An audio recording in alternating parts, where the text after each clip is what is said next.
Friends, এবারে শীতকালীন trek হতে চলেছে সান্দাকফু। গতবারও গিয়েছিলাম কিন্তু ডিসেম্বর মাসে, এবারে যাচ্ছি জানুয়ারিতে।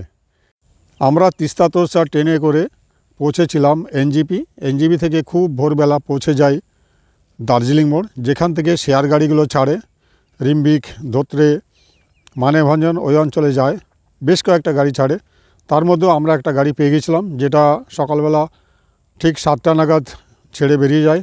দেখতে পাচ্ছেন সকালে সোনালি রোদ্দুরে অসাধারণ রাস্তা, ঝলমল করছে চারিদিকে, দুর্দান্ত লাগছিল।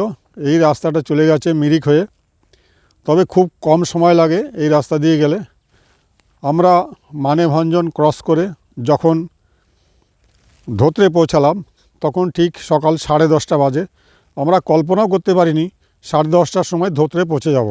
আর ধোত্রে থেকে আমরা উঠে গেলাম 6 কিলোমিটার পায়ে হেঁটে টংলুতে চা পান সেরে একটু ঘুরে নিয়ে আরও 1.5 কিলোমিটার হেঁটে পৌঁছালাম টুমলিংয়ে আমাদের রাত্রিবাস। এখানে বৈকালবেলা এবং সকালবেলা অপূর্ব দৃশ্য দেখতে পেয়েছিলাম।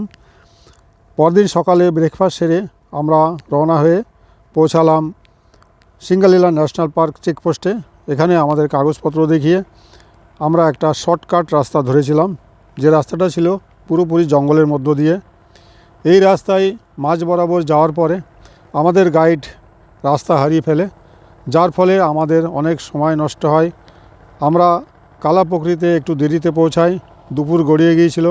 কালাপোখরিতে রাত্রিবাস করে ওখান থেকে পরদিন রওনা হয়ে আবার আমরা সান্দাকফু ছাড়িয়ে আমরা রাত্রিবাস করি আল অসাধারণ জায়গা, ওখানে দারুণ দৃশ্য দেখতে পাওয়া যায়।